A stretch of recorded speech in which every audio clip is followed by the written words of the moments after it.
Aku memakan pil keabadian yang dibuang sembarangan oleh seseorang.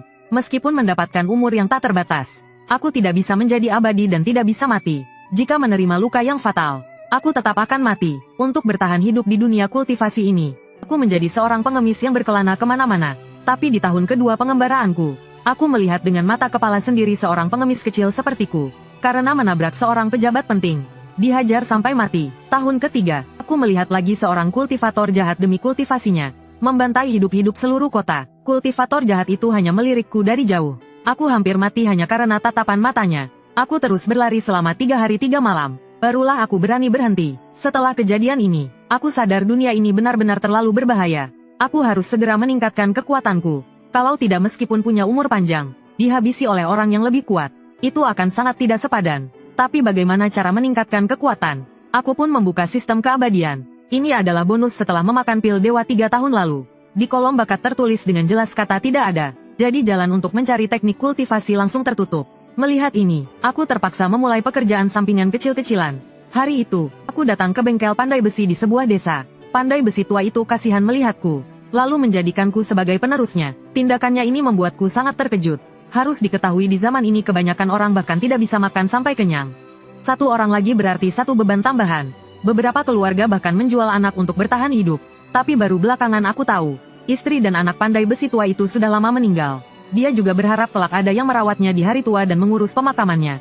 Sejak saat itu, aku pun tinggal di bengkel pandai besi, dan mulai belajar menempa besi dengan Du Tianyu. Hari demi hari berlalu, aku mengayunkan palu besi tanpa henti setiap hari. Dalam sekejap mata 2 bulan berlalu, tingkat penempaanku mencapai tingkat pemula. Ini adalah sebuah lompatan kualitas. Aku sekarang sudah bisa membuat secara sederhana beberapa peralatan pertanian biasa. Du Tianyu melihat semua kemajuanku. Jadi sekarang sebagian besar pekerjaan diserahkan kepadaku. Dia pun senang bersantai. Menempa besi terbagi menjadi murid, pemula, menengah, akhir. Di atasnya lagi adalah tingkat master, yaitu ahli pemurnian senjata. Ahli pemurnian senjata dapat membuat beberapa senjata sihir untuk kultivator tingkat rendah. Bahkan jika hanya menempa beberapa pedang dan tongkat, juga jauh lebih hebat daripada senjata biasa. Waktu berlalu dengan cepat. Dalam sekejap mata 1,5 tahun berlalu, tingkat penempaanku mencapai tingkat mahir. Aku yang sekarang merasa hasil tempaanku adalah benda yang sangat luar biasa. Benda seperti pedang akan menjadi sangat tajam. Benda seperti tongkat akan menjadi sangat keras. Dan aku samar-samar merasa, setiap kali menempa peralatan ada perasaan seperti diselimuti. Dan perasaan ini akan segera menerobos. Musim semi pergi, musim gugur datang. Dalam sekejap mata 2,5 tahun berlalu. Hari ini, tingkat penempaanku mencapai tingkat master. Aku tidak sabar untuk menempa sebilah pedang. Memegang pedang panjang itu, aku bisa merasakan dengan jelas umpan balik darinya. Meningkatkan 20% kekuatan sihir. Mengiris besi bagaikan lumpur. Meskipun ditempa dari besi biasa, namun bisa dengan mudah memotong benda besi. Ini sudah melampaui level pedang biasa. Setelah mengamatinya secukupnya, aku memasukkan kembali pedang panjang itu ke dalam api. Langsung menghancurkannya. 2 tahun ini dunia luar sepertinya tidak damai. Di desa sering muncul beberapa orang misterius. Aku menebak banyak di antara mereka adalah pendekar sakti. Berpegang pada prinsip untuk tidak menarik perhatian. Peralatan yang kubuat akhir-akhir ini sengaja kubuat rumit. Takut menarik perhatian para pendekar sakti. Benar saja, beberapa hari kemudian, desa sebelah dikabarkan dirampok oleh perampok gunung. Para penduduk desa sangat ketakutan setelah mendengarnya. Aku juga sedikit takut, jadi aku membuat pedang panjang terbaikku dalam semalam. Dan meminta Du Tainiu untuk memberikannya pada kapten penjaga desa. Sambil berbohong kalau itu adalah pusaka keluarga, agar dia bisa menggunakannya untuk menjaga desa. Saat kapten penjaga Wang Xiaoquan menerima pedang itu, dia sangat gembira. Dia terus berjanji akan melindungi penduduk desa dengan baik. Benar saja, beberapa hari kemudian, belasan perampok datang menyerbu desa Fangxi. Para penduduk desa bersembunyi di gua belakang gunung. Aku juga tidak terkecuali. Aku membawa Du Tainiu bersembunyi di dalam. Tidak lama kemudian, salah satu anggota tim penjaga datang melapor. Kelompok perampok itu telah dibantai habis oleh Wang Xiaoquan. Siapa sangka setelah semua orang keluar, semua orang terkejut. Mereka melihat sebagian besar tubuh perampok terpotong menjadi 2. Bekas potongannya halus seperti cermin. Sementara aku dan Du Tainiu tidak terlalu terkejut. Mengenai hasil ini, kami berdua sudah menduganya. Pada malam harinya, Wang Xiaoquan datang ke bengkel pandai besi membawa pedang itu. Berniat mengembalikan pedang itu pada Du Tainiu. Meskipun wajahnya menunjukkan keengganan, tapi dia tetap memegang pedang itu dengan hormat. Tapi Du Tainiu menolaknya setelah mendengar itu. Memintanya untuk terus melindungi desa dengan pedang ini. Dan juga memberinya beberapa pesan tambahan. Pertama, sebisa mungkin jangan menunjukkan keberadaan pedang ini. Kedua, jika ada pendekar sakti yang memintanya darimu, Jangan ragu-ragu, langsung berikan padanya. Kalau tidak pedang ini akan membawa bencana yang tak terbayangkan. Kata-kata ini, semuanya sudah kusampaikan pada Du Tainiu. Waktu berlalu begitu cepat, 30 tahun berlalu dalam sekejap mata. Tingkat penyempurnaan senjataku terus meningkat. Sekarang aku sudah bisa menggunakan bahan biasa untuk membuat beberapa artefak dewa. Tapi aku tidak berani, karena aku tidak tahu dampak apa yang akan ditimbulkan oleh artefak dewa. Jadi aku hanya berani membuat beberapa artefak abadi tingkat rendah. Sekarang pakaian yang kukenakan adalah artefak abadi. Tapi karena keterbatasan tingkat kultivasiku, aku tidak bisa mengendalikannya, jadi hanya berfungsi sebagai pelindung saja. Setelah merapikan meja kerja, hari ini aku selesai menempa lebih awal. Dengan hati yang berat aku berjalan menuju kamar Du Tainiu. 30 tahun lebih telah berlalu. Du Tainiu sudah berusia 80-an atau 90-an. Beberapa hari terakhir ini dia sering mengigau padaku. Aku tahu Pak Tua Du mungkin sudah mendekati ajalnya. Du Tainiu yang terbaring di tempat tidur menatapku dengan lega. Nah, hal paling benar yang kulakukan seumur hidupku adalah menerimamu sebagai murid. Sayang sekali aku tidak melihatmu menikah dan punya anak. Tapi aneh juga ya, kenapa penampilanmu selalu seperti ini? Tidak pernah berubah. Apa jangan-jangan kamu abadi? Guru jangan bercanda, mana ada yang namanya keabadian. Aku akan pergi membuatkanmu makanan. Du Tainiu menatap punggungku yang pergi. Semakin lama semakin kabur, hingga akhirnya semuanya menjadi gelap. Saat aku kembali baru kusadari, Du Tainiu sudah berpulang. Pemakamannya diadakan dengan megah. Semua orang yang melihatnya ikut merasa lega untuk Du Tainiu. Murid yang satu ini tidak sia-sia dia terima. Setelah memakamkan Du Tainiu, ku mencari kemana-mana. Akhirnya di sebuah sudut kutemukan sebuah buku kuno menguning tentang seni mengubah penampilan. Buku ini kubeli dari pengemis tua beberapa tahun lalu. Tapi aku terlalu sibuk menempa besi, jadi tidak pernah memperhatikannya. Alasan aku mencarinya kali ini adalah karena ucapan guru sebelum pergi. Apa kamu abadi? Ucapan itu membuatku langsung waspada. Sudah lebih dari 30 tahun aku di desa ini, tapi penampilanku tidak berubah sama sekali. Ini terlalu menarik perhatian. Demi menghindari masalah yang tidak perlu, ku berencana memakai seni mengubah penampilan untuk merubah wajahku. Memikirkan itu, ku buka buku seni mengubah penampilan dan mulai membacanya. Sesaat kemudian, aku melihat panel atributku. Sistem keabadian Wandao, pemurnian senjata tingkat super dewa kuno, jalan penyamaran tingkat pemula. Benar saja, apapun yang ku pelajari, pada akhirnya akan muncul di panel sistem. Aku segera mencari beberapa alat dan kosmetik untuk menyamar. Walaupun terlihat sederhana, tapi ini sudah cukup, karena yang ingin ku tampilkan sekarang adalah sosok yang terlihat sedikit menua, jadi tidak perlu terlalu rumit. Selama 2,5 tahun berikutnya, aku fokus menempa besi, tapi levelku tidak naik sama sekali. Namun jalan penyamaranku mencapai tingkat Grandmaster. Suatu hari, seorang pengemis kecil datang ke depan bengkel pandai besiku. Sama sepertiku saat pertama kali datang ke sini. Setiap hari pengemis kecil itu berdiri di luar melihatku menempa besi. Beberapa hari kemudian, aku memanggilnya, sama seperti Du Tainiu dulu. Aku menjadikannya muridku. Sejak saat itu, pekerjaan sampinganku aktif lagi, seni mendidik. Seiring kami semakin akrab, aku tahu nama asli pengemis kecil itu adalah Ye Fan. Berasal dari keluarga kultivator kecil. Karena keluarganya dimusnahkan, jadi dia hidup menggelandang di jalanan. Seiring dengan meningkatnya seni mendidikku, mengajari Ye Fan kecil menjadi semakin mudah. Tak lama kemudian, dia sudah bisa mandiri. Sementara aku memulai kehidupanku yang santai. Waktu berlalu dengan cepat. Dalam sekejap mata 2,5 tahun berlalu, tingkat pemurnian senjata Ye Fan mencapai level mahir. Dan seiring kami bergaul, Ye Fan juga menyadari bahwa gurunya ini tidak biasa. Awalnya dia hanya mengira aku adalah seorang pandai besi biasa. Tapi setiap kali dia menghadapi masalah, aku selalu bisa memberinya jawaban yang paling sempurna. Perlahan-lahan, Ye Fan mengerti, gurunya pastilah seorang ahli yang mengasingkan diri. Tepat pada hari ini, Ye Fan melihatku membawa setumpuk bahan ke meja kerja. Dia tidak melewatkan kesempatan ini. Dengan saksama mengamati setiap gerakanku. Kecepatan tanganku sangatlah cepat. Dengan cepat satu persatu komponen berhasil dimurnikan. Melihat ini pikiran Ye Fan seakan meledak. Tingkat pemurnian senjatanya langsung mencapai tingkat master. Lalu darah mengalir dari 7 lubang di wajahnya. Dan pingsan. Aku menghentikan gerakan tanganku, membawa Ye Fan masuk ke dalam kamar. Untungnya aku menggunakan seni penyamaran untuk menutupi sebagian auraku. Kalau tidak sang protagonis Ye Fan ini akan mati.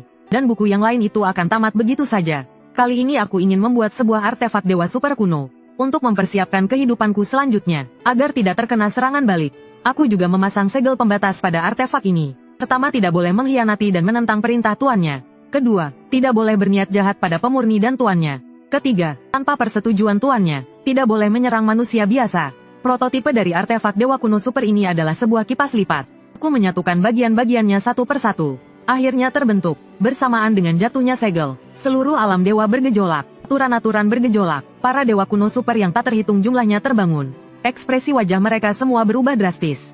Sementara aku sama sekali tidak tahu tentang ini. Kipas lipat ini menghabiskan seluruh tenagaku. Kembali ke kamar aku langsung tertidur lelap. Saat aku terbangun, sudah beberapa hari kemudian, begitu membuka mata, aku melihat Yevan sedang sibuk di sampingku. Yevan, apa tidak ada yang ingin kamu tanyakan padaku? Yevan menjawab sambil melakukan sesuatu. Jika memang harus memberitahuku, guru pasti akan memberitahuku. Jika tidak seharusnya diberitahukan kepadaku, aku tidak berani mengetahuinya. Setelah mendengarnya aku tersenyum tipis. Sebenarnya guru adalah seorang Master Dao. Hati Yevan bergetar hebat. Master Dao adalah pembuat senjata terhebat di dunia fana. Bisa membuat senjata Dao yang bahkan diinginkan oleh kultivator tingkat kesengsaraan. Ku tidak peduli apa yang dipikirkan Yevan. Aku melanjutkan perkataanku. Dulu saat guru berada di masa jayanya aku dijebak oleh orang jahat. Kultivasiku dihancurkan. Aku hanya bisa bersembunyi di desa kecil ini untuk bertahan hidup. Mungkin waktuku sudah tidak banyak lagi. Setelah mendengar itu Yevan langsung berlutut. Guru, aku tidak akan melupakan kebaikanmu yang besar. Aku pasti akan selalu menemani guru. Aku tersenyum dan mengangguk. Yevan kecil, latar belakang hidupmu sangat menyedihkan. Kamu harus mengerti cara menyembunyikan kehebatanmu. Jalan kultivasi itu panjang. Bertahan hidup harus menjadi yang utama. Mulai hari ini, guru akan mengajarimu cara menyamar. Waktu berlalu dengan cepat. 20 tahun berlalu dalam sekejap. Yevan sudah tumbuh dewasa. Tingkat pemurnian senjatanya langsung mencapai level Master Tao. Sedangkan aku terlihat sudah sangat tua dan sekarat. Terbaring di tempat tidur. Yevan kecil, guru sudah tidak akan bertahan lama lagi. Sambil berbicara, aku dengan gemetar mengambil sebuah buku dari bawah bantalku. Ini adalah buku yang guru dapatkan saat berada di puncak kejayaan. Guru bisa mencapai tingkat Master Tao berkat buku rahasia pemurnian senjata ini. Bakatmu lebih tinggi daripada guru. Aku harap kamu bisa melangkah lebih jauh. Yevan buru-buru mengambil buku dari tanganku. Melihat tulisan di atasnya 5 tahun pemurnian senjata 3 tahun bela diri. Dia pun tercengang. Guru, bahkan jika aku bukan muridmu, aku juga, tapi aku sudah menutup mataku. Yevan segera maju dan mengulurkan tangan untuk memeriksa denyut nadiku. Menemukan bahwa aku sudah tiada. Pertanyaan ini pun selamanya terkubur di dalam hati Yevan. Sejak saat itu, di gunung belakang bertambah satu makam. Makam guruku Moran, saling berhadapan dari kejauhan dengan makam guruku Du Tainiu di seberangnya. Entah sudah berapa lama berlalu, di dalam desa Lingyuan di kerajaan Changwu, seorang pengemis kecil masuk ke desa. Beberapa hari kemudian, dengan bantuan penduduk desa, dia membangun sebuah gubuk kecil dan menetap di sana. Dan orang ini, adalah aku yang telah melakukan perjalanan selama lebih dari 2 bulan, menggunakan nama samaran Mo Xiao Niu di desa Lingyuan. Lao Bai, bagaimana menurutmu kalau kita menetap di sini? Aku berbicara sambil membersihkan rumah. Tapi anehnya tidak ada seorang pun di sekitarku. Tanpa ku ketahui di sampingku, ada seorang pemuda berpakaian seperti sarjana melayang di udara, memegang kipas lipat dan mengipasinya dengan lembut. Hanya aku yang bisa melihat orang ini. Dia adalah roh dari artefak dewa super kuno. Aku menamainya Laozi. Laozi menutup kipas lipat di tangannya. Boleh juga, orang-orang di sini sangat ramah. Menurutku juga tidak buruk. Kebetulan di sini ada seorang tabib terkenal. Aku akan belajar darinya terlebih dahulu. Apa gunanya belajar ilmu kedokteran? Tuan, bukannya aku mau bilang, kamu seharusnya cepat berkultivasi sekarang. Asalkan tingkat kultivasimu sudah cukup, aku bisa membawamu menguasai semua alam dalam sekejap.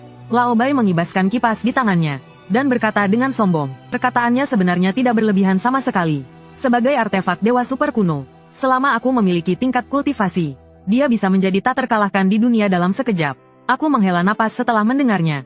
Aku juga mau, tapi aku tidak punya bakat. Wajah Lao Bai menunjukkan keraguan. Lalu kenapa kamu bisa menciptakan aku yang sehebat ini? Artefak dewa super kuno yang begitu mengerikan. Kamu pasti sedang membohongiku. Kamu adalah seorang master hebat. Aku memutar bola mataku. Pergi sana pergi. Jangan ganggu aku bekerja. Nanti aku masih harus berguru pada tabib Yang Fang. Dan aku pun mengalihkan pembicaraan. Sebenarnya kamu bukanlah artefak dewa yang paling hebat. Masih ada jenis lain yang jauh lebih kuat darimu. Artefak tingkat apa yang lebih hebat dariku? Aku juga tidak begitu yakin. Tapi aku tahu tingkat dewa super kuno bukanlah batas kemampuanku menempa artefak. Aku merasa tingkat yang lebih tinggi tidak memerlukan bahan. Satu pemikiran bisa menjadi bahannya. Aku menamai tingkat ini tingkat penciptaan. Bahan untuk menempa Laozi sebenarnya sangat berharga. Itu adalah hasil dari 50 tahunku sedikit demi sedikit. Mengekstraknya dari berbagai macam bahan. Setiap ekstraksi akan melukai sumber aslinya. Bisa dibilang, di dunia ini selain aku, tidak ada yang bisa mengekstrak material artefak dewa super kuno dari dunia fana. Tingkat penciptaan, mata Lao Bai menunjukkan kerinduan dan hasrat. Jangan bertingkah seperti orang kampungan. Tenang saja, tunggu sampai suatu hari aku mencapai tingkat penciptaan. Aku akan mengupgrade-mu. Apa ini sungguhan? Tentu saja. Baiklah, keluarkan semua barang-barangku. Lalu kita pergi berburu. Lao Bai mengangguk. Dengan lambaian tangan, barang-barang muncul satu persatu. Sebagian besar barang-barang ini dibawa dari toko pandai besi. Disimpan di dalam ruang Laobai. Laobai sebagai artefak dewa super kuno. Tentu saja fungsinya serba lengkap. Memiliki ruang penyimpanan sendiri adalah kemampuan paling dasar. Setelah membereskan rumah, aku membawa Laobai pergi ke rumah Yang Fang, satu-satunya tabib di desa. Terhadap pemuda yang baru datang ke desa ini, Yang Fang juga cukup menyukainya. Jadi setelah aku menyatakan ingin berguru, dia juga sangat senang. Hari-hari berikutnya, setiap hari aku membaca buku tentang tanaman obat. Sesekali pergi ke gunung bersama Yang Fang untuk memetik obat, atau pergi mengobati pasien. Dua atribut juga menyala, jalan herbal tingkat dasar, jalan pengobatan tingkat dasar. Tanaman obat yang aku kumpulkan akhir-akhir ini, semuanya juga ditanam di ruang Laobai. Begitu tanaman biasa dipindahkan ke dalamnya, akan langsung berubah menjadi harta karun surgawi. Pada hari ini, aku pergi ke gunung untuk memetik obat seperti biasa. Namun di jalan bertemu seekor ular kudisan yang sakit parah. Untuk menguji kemampuan medisku, aku mengobatinya. Mulai hari ini, aku selalu bisa melihat sosoknya di gunung. Aku tahu ular ini mungkin memiliki kecerdasan spiritual. Ia mengingat kebaikanku. Lagi pula ini adalah dunia kultivasi. Apapun mungkin terjadi. 30 tahun berlalu dalam sekejap mata. Aku sudah tampak seperti pria parubaya. Di halaman kecil pondok jerami. Asap masakan. Sebuah kuali kecil diletakkan di atas tungku yang terbuat dari batu. Ini adalah artefak abadi yang aku buat dengan santai. Di sebelahnya ada seekor ular jelek yang malas. Di dahinya muncul benjolan besar. Sepertinya akan meledak kapan saja. Belasan tahun yang lalu, ular jelek itu ikut pulang bersamaku. Aku sering menggunakan cara beternak untuk merawatnya. Mengenai benjolan di kepala ular jelek itu, aku juga tidak tahu apa yang terjadi. Laobai, Xiao, aku akan mulai membuat pil. Lebih dari 30 tahun telah berlalu. Jalan ramuan herbal dan jalan pengobatanku telah mencapai tingkat dewa kuno super. Bersamaan dengan jalan menanam dan beternak, juga telah mencapai tingkat dewa kuno super. Setelah menumpuk begitu lama, aku sebenarnya hanya ingin membuat pil. Setelah tungku pil selesai dipanaskan, aku melemparkan ramuan spiritual satu persatu ke dalamnya. Tidak lama kemudian, segumpal benda hitam pekat berhasil dibuat. Benar saja, membuat pil memang tidak semudah itu. Tapi untungnya, profesi pembuat pil telah terbuka di dalam sistem. Waktu berlalu dengan cepat. 30 tahun telah berlalu sejak aku mulai membuat pil. Tapi tepat pada hari ini, guruku dalam ilmu pengobatan, Yang Fang, telah meninggal dunia. Sebagai muridnya, aku tentu saja harus pergi melayat. Dia meninggalkan seorang putra, karena dia mendapatkan anak di usia tua. Jadi Yang Fang sangat memanjakannya. Hal itu membuatnya jadi pemalas dan rakus. Akan minum judi semuanya jago. Tapi karena itu istri dan anaknya jadi sengsara. Setelah aku selesai bersujud, Yang Cheng segera menghampiriku. Kakak seperguruan, ayahku sudah tiada. Bagaimana dengan biaya pengobatan selanjutnya? Aku tahu persis apa maksudnya. Aku menghela napas dan berkata, adik seperguruan, lihatlah aku yang sudah tua renta ini juga sudah tidak kuat lagi. Mulai hari ini aku memutuskan untuk berhenti menjadi tabib. Tentu saja biaya pengobatan juga tidak ada lagi. Biaya pengobatan yang kudapatkan selama 60 tahun. Semuanya kuberikan kepada orang itu. Sudah cukup untuk membalas budi Yang Fang. Setelah mendengar ini ekspresi Yang Cheng menjadi masam. Keluarga mereka bisa hidup karena biaya pengobatanku. Kehidupan mereka bisa lebih baik dari orang lain. Begitu dihentikan, maka kehidupan mereka selanjutnya akan sulit dibayangkan. Kakak seperguruan, tidak boleh. Ayahku sudah tiada dan kau melupakan budinya. Bukannya kau bisa seperti sekarang ini berkat ayahku. Budi guru tidak akan pernah kulupakan seumur hidupku. Tapi apa hubungannya denganmu, selain meminta uang dariku? Apalagi yang pernah kau lakukan untukku? Setelah selesai bicara, aku pun malas meladeninya. Aku langsung berbalik dan pergi. Siapa sangka sehari setelah pemakaman selesai, Yang Cheng yang tidak terima langsung datang ke rumahku. Tapi setelah membuka pintu, dia tiba-tiba terpaku di tempat. Ternyata aku sudah lama meninggal. Sejak saat itu, di desa Lingyuan bertambah satu makam. Makam Mo Xiaoniu. Yang menyedihkan adalah, uang pemakamannya dikumpulkan oleh orang-orang dari desa sekitar. Yang Cheng tidak mengeluarkan uang sepeser pun. Entah berapa lama waktu telah berlalu lagi.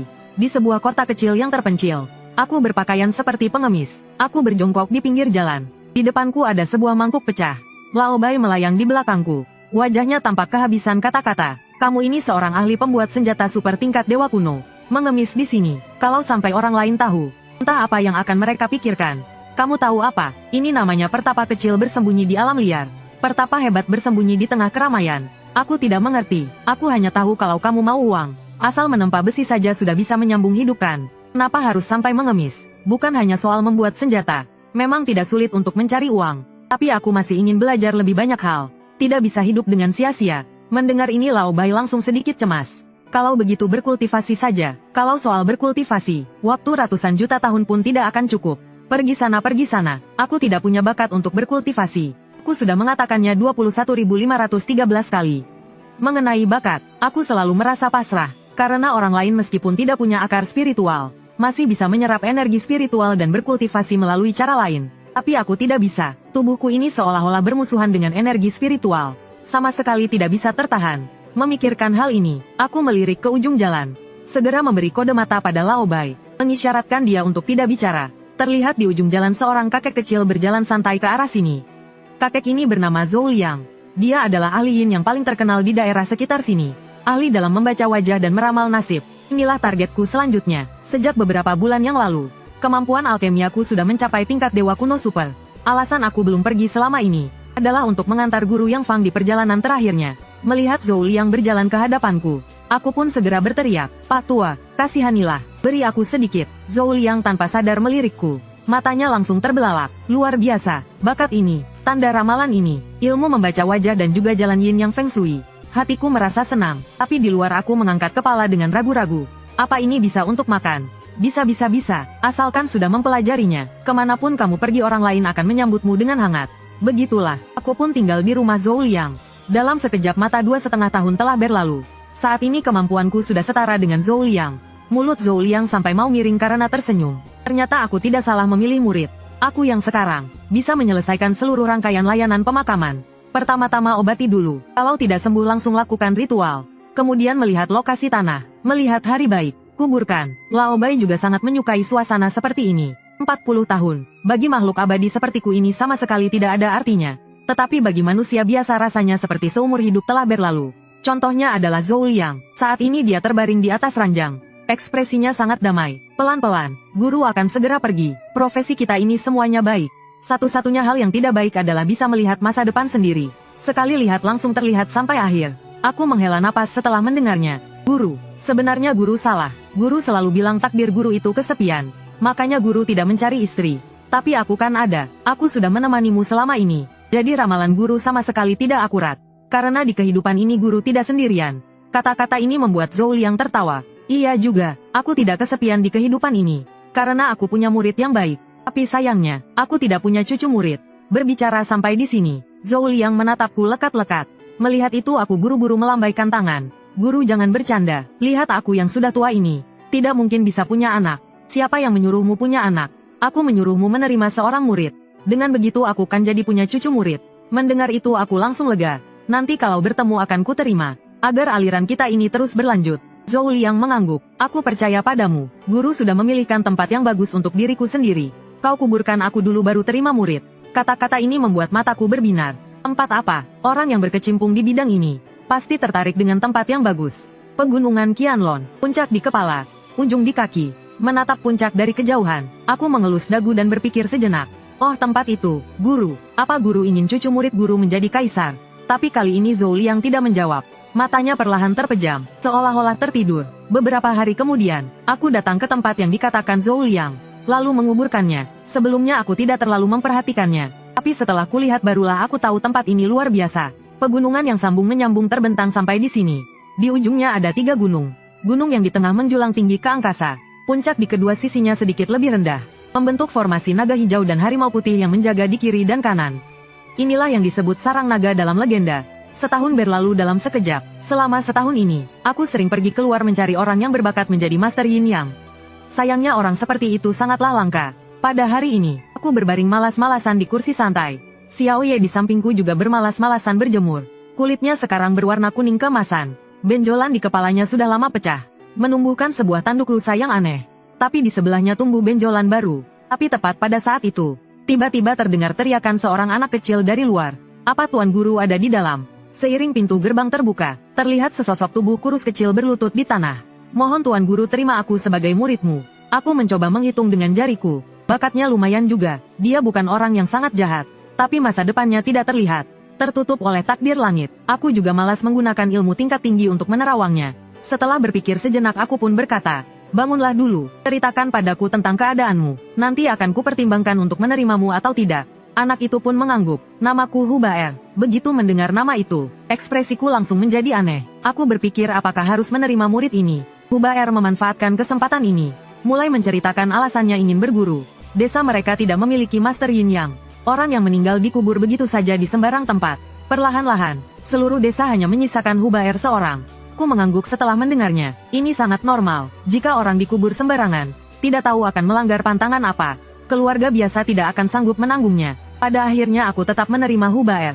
Bagaimanapun, setiap murid punya takdirnya sendiri. Mengenai jalan apa yang akan dia tempuh nanti, itu urusannya. Saat upacara penerimaan murid, Hubaer menyajikan teh. Aku tersenyum tipis setelah meminumnya. Muridku selain kamu masih ada satu. Kamu adalah nomor. Hubaer tertegun sejenak. Guru, siapa nama kakak seperguruan tertua? Jadi aku bisa menyapanya jika bertemu nanti. Kakak seperguruan tertuamu bernama Yevan. Mengenai apakah kalian akan bertemu nanti atau tidak, sulit dikatakan. Mengenai Yevan, aku tahu dia adalah seorang kultivator. Dewa dan manusia fana terpisah. Kemungkinan mereka berdua bertemu di masa depan pada dasarnya adalah nol. Mulai hari ini, Hubaer pun mulai belajar dariku. Di bawah ajaran metode mendidik tingkat dewa kuno super, Hubaer belajar dengan sangat cepat. Hanya dalam 5 tahun sudah mencapai level Tianxi. Hari ini, aku berbaring di tempat tidur. Seluruh tubuhku memancarkan aura di ambang kematian. Muridku, guru sudah tidak kuat lagi. Sambil berbicara, aku dengan gemetar mengeluarkan sebuah kitab. Ini dari guruku, yaitu kakek gurumu yang mewariskannya padaku. Kamu harus belajar dengan baik. Aku harap kamu bisa segera mencapai alam Daoshi. Hubaer mengambil kitab itu. Telah membuktikan Dao, guru tahu, guru Anda terlalu menyanjungku. Selesai berbicara aku menunduk melihat buku itu. Terlihat di atasnya tertulis, ilmu rahasia Feng Shui 16 karakter. Saat aku mengangkat mata lagi, aku sudah memejamkan kedua mataku. Tanahku sudah lama dipilihkan, adalah sebidang tanah yang membawa berkah. Tidak ada bencana besar, juga tidak ada kekayaan yang melimpah. Hanya berjalan dengan lancar. Hubaer menguburkanku dengan bantuan penduduk desa. Sejak saat itu, di desa ini bertambah satu makam lagi. Makam guruku Mo Xiaoseng. Dan kali ini, hidupku ditakdirkan untuk tidak biasa. Dalam pengembaraanku aku menghadapi kekacauan besar di kerajaan Changwu. Para panglima perang memisahkan diri. Bandit berkeliaran di mana-mana. Melihat pengungsi di mana-mana, aku merasa tidak tega. Lalu aku menggunakan ruang milikku untuk menanam banyak makanan untuk bantuan. Tetapi ini adalah bencana negara. Bagaimana mungkin bisa diselamatkan oleh satu orang saja? Hasil akhirnya adalah semua makanan dirampok habis. Tidak ada cara lain. Aku terpaksa merekrut para ahli untuk melindungi makanan. Sekaligus menempa beberapa senjata yang sangat tajam untuk mereka. Mengandalkan kekuatan militer yang kuat untuk menekan, aku berhasil membuat sebuah kota menjadi aman. Karena ada persediaan makanan yang tidak ada habisnya, banyak orang mulai datang berlindung. Tapi semakin banyak orang, masalah juga semakin banyak. Sering terjadi kerusuhan. Aku mulai merekrut orang lagi, mendirikan barak militer, menekannya dengan kekuatan militer yang lebih kuat. Seiring berjalannya waktu, para pengungsi tidak berkurang, malah semakin banyak. Karena mereka semua dengar kalau datang ke sini setidaknya bisa makan sampai kenyang. Begitulah, kota yang aku kuasai semakin besar. Pasukan juga semakin banyak. Hingga suatu saat, seseorang yang mengaku pangeran datang ke kota, ingin mengambil alih kota ini, yang dibangun dengan susah payah. Mana mungkin aku serahkan begitu saja. Langsung saja pangeran itu kubunuh. Seketika para bawahanku menjadi sangat bersemangat. Mereka mengusulkan untuk menyerang kota-kota lain. Suatu ketika, seseorang bernama Heiki datang ke kota, mengaku sebagai jenderal dari dinasti sebelumnya. Berharap bisa mengabdi padaku, maka ratusan ribu pasukan, di bawah pimpinan Heiki tak terbendung, berhasil menaklukkan ratusan kota. Dengan ini, aku resmi menobatkan diri sebagai kaisar, menetapkan nama negara sebagai Sheng. Dalam sejarah disebut negara Sheng. Tahun pertama negara Sheng, aku juga berhasil menyalakan jalan kaisar, jalan keseimbangan, jalan perhitungan, jalan memimpin manusia. Tahun kedua negara Sheng, aku memerintahkan untuk terus berperang, dan menggunakan strategi perang untuk menaklukkan wilayah. Ditambah dengan dukungan makanan tak terbatas dari ruang pribadiku, pasukan negara Sheng tak terkalahkan, menaklukkan satu persatu negara kecil. Tahun kelima negara Sheng, Heiki diangkat sebagai Jenderal Agung Pelindung Negara, terus berperang. Tahun ke-30 negara Sheng, wilayah negara Sheng sudah sangat luas tak terbatas. Di tahun yang sama, Kaisar Gaozu dari Sheng mangkat, wafat di usia 66 tahun. Tahta diwariskan kepada putra Heiki, Heibai. Negara Sheng memasuki tahun pertama Heizi. Entah sudah berapa lama berlalu. Di atas istana bawah tanah makam kekaisaran, sesosok bayangan yang penuh dengan tanah merangkak keluar, lalu menghela napas panjang lega. Akhirnya keluar juga. Istana bawah tanah ini terlalu membuat orang tidak nyaman. Lahan milik guru memang hebat. Tanpa sadar aku didorong menjadi kaisar. Sejak keluar, semuanya terasa di luar kendali. Bayi tua melayang di samping, dengan wajah yang tidak mengerti. Aku tidak mengerti, kamu baik-baik saja menjadi kaisar tapi tidak mau. Malah mau lari. Kaisar lain semuanya mengejar keabadian. Tuan malah sebaliknya, sudah abadi tidak mau jadi kaisar.